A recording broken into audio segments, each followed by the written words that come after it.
유다의 요시야 왕의 아들 여호야김 제4년에 여호와께로부터 예레미야에게 말씀이 임하니라. 이르시되 너는 두루마기 책을 가져다가 내가 네게 멸하던 날 곧 요시야의 날부터 오늘까지 이스라엘과 유다와 모든 나라에 대하여 내가 네게 일러준 모든 말을 거기에 기록하라. 유다 가문이 내가 그들에게 내리려 한 모든 재난을 듣고 각기 악한 길에서 돌이키리니 그리하면 내가 그 악과 죄를 용서하리라 하시니라. 이에 예레미야가 네리야의 아들 바룩을 부르매 바룩이 예레미야가 불러주는 대로 여호와께서 그에게 이르신 모든 말씀을 두루마리 책에 기록하니라. 예레미야가 바룩에게 명령하여 이르되 나는 붙잡혔으므로 여호와의 집에 들어갈 수 없으니 너는 들어가서 내가 말한 대로 두루마리에 기록한 여호와의 말씀을 금식일에 여호와의 성전에 있는 백성의 귀에 낭독하고 유다 모든 성읍에서 온 자들의 귀에도 낭독하라. 그들의 여호와 앞에 기도를 드리며 각기 악한 길을 떠나리라. 여호와께서 이 백성에 대하여 선포하신 노여움과 분이 크니라. 네리야의 아들 바룩이 선지자 예레미야가 자기에게 명령한 대로 하여 여호와의 성전에서 책에 있는 여호와의 모든 말씀을 낭독하니라. 유다의 요시야 왕의 아들 여호야김의 제5년 9월에 예루살렘 모든 백성과 유다 성읍들에서 예루살렘에 이른 모든 백성이 여호와 앞에서 금식을 선포한지라. 바룩의 여호와의 성전 윗들 곧 여호와의 성전에 있는 세문 어기 곁에 있는 사반의 아들 서기관 그마리아의 방에서 그 책에 기록된 예레미야의 말을 모든 백성에게 낭독하니라. 사반의 손자여 그마리아의 아들 미가야가 그 책에 기록된 여호와의 말씀을 다 듣고 왕궁에 내려가서 서기관의 방에 들어가니 그 모든 고관 곧 서기관 엘리사마와 스마야의 아들 들라야와 악볼의 아들 엘라단과 사본의 아들 그마리아와 하나냐의 아들 시드기야와 모든 고관이 거기 앉아 있는지라. 미가야가 바룩이 백성의 귀에 책을 낭독할 때에 들은 모든 말을 그들에게 전하니 이에 모든 고관이 구시의 증손 슬리마의 손자 느다냐의 아들 여우디를 바룩에게 보내 이르되 너는 백성의 귀에 낭독한 두루마리를 속에 가지고 오라. 네리야의 아들 바룩이 두루마리를 손에 가지고 그들에게 오리. 그들이 바룩에게 이르되 앉아서 이를 우리 귀에 낭독하라. 바룩이 그들의 귀에 낭독하매 그들이 그 모든 말씀을 듣고 놀라 서로 보며 바룩에게 이르되 우리가 이 모든 말을 왕에게 아뢰리라. 그들이 또 바룩에게 물어 이르되 너는 그가 불러주는 이 모든 말을 어떻게 기록하였느냐? 청하노니 우리에게 알리라. 바룩이 대답하되 그가 그의 입으로 이 모든 말을 내게 불러주시기로 내가 먹으로 책에 기록하였노라. 다 같이 읽겠습니다. 이에 고관들이 바룩에게 이르되 너는 가서 예레미야와 함께 숨고 너희가 있는 곳을 사람에게 알리지 말라 하니라. 아멘. 네, 오늘 말씀의 포인트는 이겁니다. 이 예레미야서는 시대의 배경이 되는 시점이 있어요.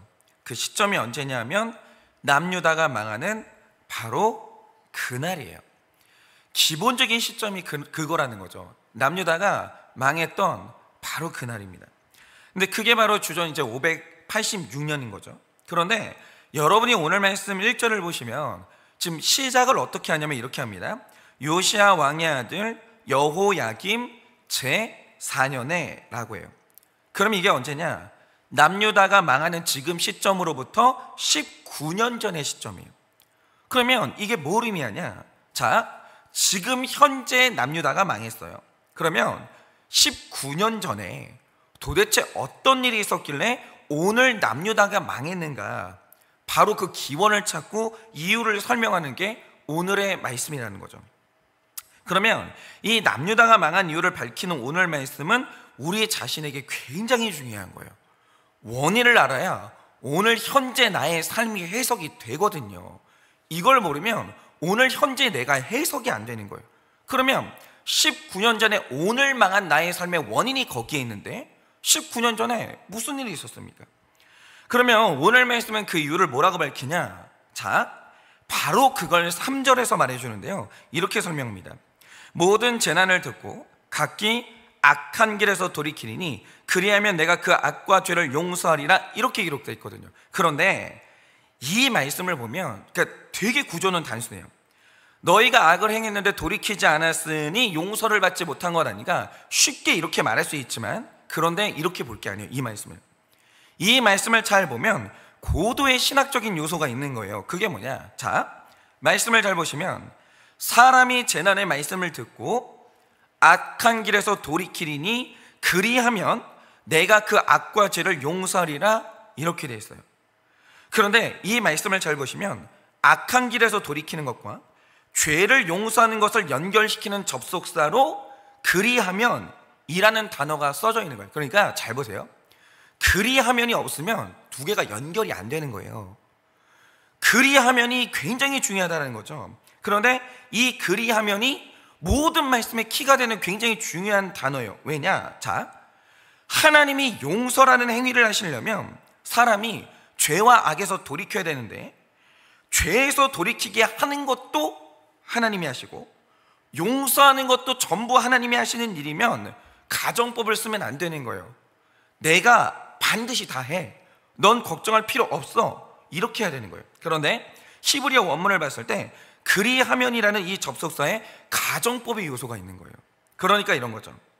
만약에 네가 죄에서 돌이키면 내가 너를 용서할 거야, 이렇게 읽어야 되는 거예요. 그러면 이 구절의 뜻이 어떻게 되는 거냐? 자, 하나님은 돌이키는 모든 사람을 반드시 용서하세요. 이거는 100%예요. 돌이켰다, 사람이 악과 죄에서 돌이켰다, 그러면 하나님에게서 나올 수 있는 반응은 언약대로 하면 하나밖에 없는 거예요. 반드시 용서하세요. 100% 용서하세요. 이렇게 되는 거죠. 그런데 중요한 건 뭐냐? 용서는 하나님이 하시는 일인데 돌이키는 행위는 사람의 몫이라는 거예요. 그런데 여기에다 왜 가정법적인 용어를 썼냐? 사람은 죄에서 돌이킬 수도 있는데 돌이키지 않을 자유가 있는 거예요. 그게 문제예요. 용서는 하나님의 행위입니다.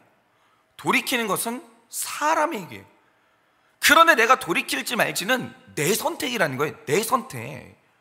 돌이키는 용서는 반드시 하나님이 하시지만 죄에서 돌이키는 회개까지 하나님이 대신해 주시는 게 아니라는 거예요. 그거는 사람에게 맡겨진 일이에요. 그러면 만약 우리가 돌이키는 선택을 하지 않는다, 그러면 구원받기로 예정된 사람의 구원이 취소되는가? 그게 아니에요.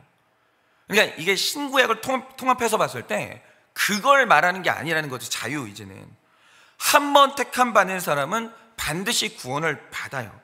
그런데 구원을 받을 사람이 죄를 지은 다음에 돌이키는 선택을 하지 않는다, 그러면 그때 일어나는 일이 뭐냐? 예레미야서는 그걸 말해주고 싶은 거예요. 네가 돌이키지 않았으니까 하나님이 남유다를 버리냐? 그런 적이 있어요? 없습니다. 그런 적은 없어요. 그러면 자, 악과 죄에서 하나님의 택함 받은 백성이 돌이키지를 않아요. 회개를 안 하는 거예요. 그러면 어떤 일이 일어났어요? 이겁니다. 예레미야서를 보면 하고 싶은 말이 뭐냐? 한 번은 택자가 망하는 경험을 한 다음에 그 고통 가운데에서 구원을 받는 거예요. 고통 가운데서.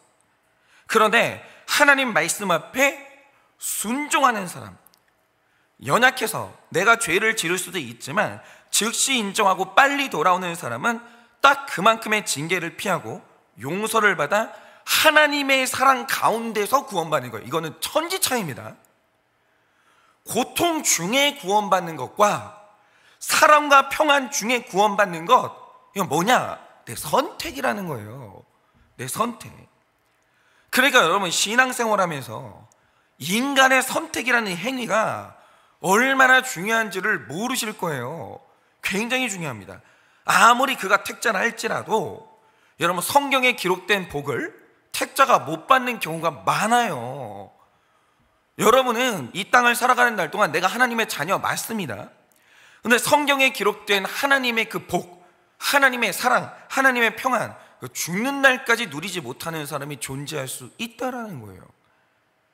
아무리 그가 택자라도 말씀대로 사는 선택, 회개하는 선택, 살아가는 날 동안 이 선택을 하지 않으면 이 땅을 사는 내내 남유다 백성처럼 70년 동안 내가 죽는 날 내내 포로 생활을 하는 경우가 존재를 하는 거예요. 바로 그겁니다.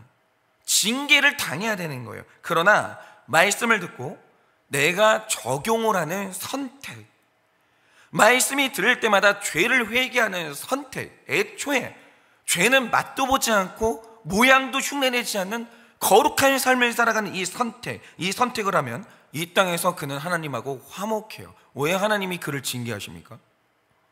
그럴 이유가 없는 거예요. 이 땅에서 그가 하나님과 화목하고 이 땅의 복도 받아 누리는 거예요. 그러므로 그는 사랑받는 중에, 평안하는 중에 하나님과 동행하는 그 중에 구원을 얻는 것이죠.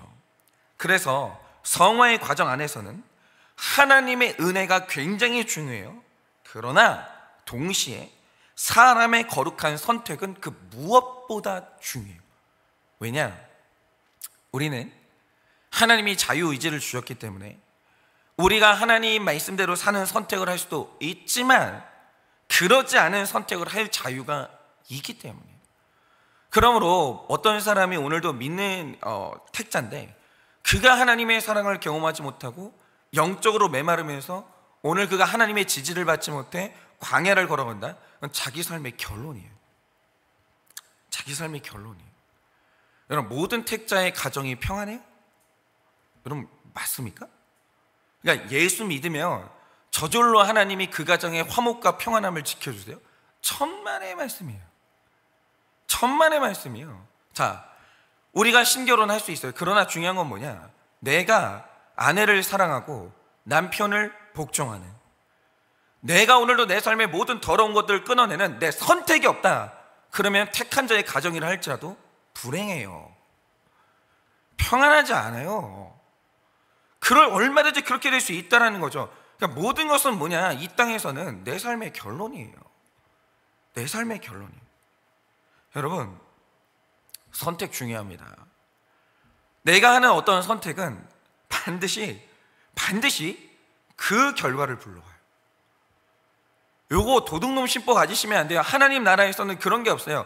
나는 오늘 악한 선택을 했는데 하나님의 은혜의 결과가 나에게 올 수 있냐? 그런 일은 하나님이 눈먼 하나님이 아닌 이상 그런 일은 존재할 수 없어요. 그러니까 오늘 내가 평안해, 내가 오늘 악을 심었는데 오늘 내가 평안하다, 그거는 뭐냐면 악이 쌓이고 있는 중이에요. 그거는 반드시 옵니다. 그런데 동시에 내가 오늘 하나님의 말씀을 믿어 그 말씀을 따라 선함을 심고 하나님의 순종을 심고 말씀 앞에서 오늘도 이 거룩한 삶을 심었다, 그 결론은 반드시 와요. 내 삶의 결론은 악한 결론만 있는 게 아니에요. 내 삶의 결론이라는 것은 선한 결론도 있는 거예요. 그러므로 오늘 우리는 진지하게 물어야 될 게 있어요. 오늘도 우리는 선택할 거예요. 수많은 결정의 기로 앞에서, 수많은 기회들 앞에서 우리는 분명히 오늘도 어떤 특정 선택을 할 겁니다. 여러분은 어떤 선택의 기로 앞에 서 있으십니까? 저도 이렇게 목회자이기 전에 이렇게 한 개인이잖아요. 생활을 하는 생활인이고, 정말 많은 선택을 해요. 그 사람을 용서할 것인가 말 것인가. 하나님이 나에게 주신 이 물질의 경계가 있고 규모가 있는데 나는 이것을 구입할 것인가 안 할 것인가. 정말 거짓말 한번 딱 하면 이 순간의 수치를 모면할 수 있는데 나는 그럼에도 불구하고 이 거짓말을 할 것인가 안 할 것인가, 정직할 것인가 안 할 것인가, 수많은 선택을 해야 돼요. 오늘도 얼마나 많은 선택을 해야 되는지 몰라요. 여러분, 이 말씀에 힘을 얻으시기 바랍니다. 바라기는 반드시 거룩한 선택을 하셔야 돼요. 반드시 선한 것을 심으셔야 돼요.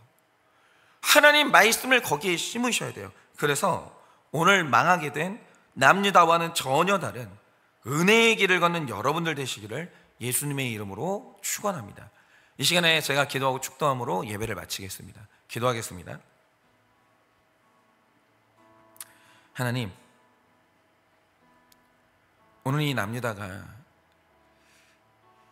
하나님 앞에 돌이키는 선택을 할 수도 있었고 안 할 수도 있었습니다. 그런데 오늘 남유다가 왜 망했습니까?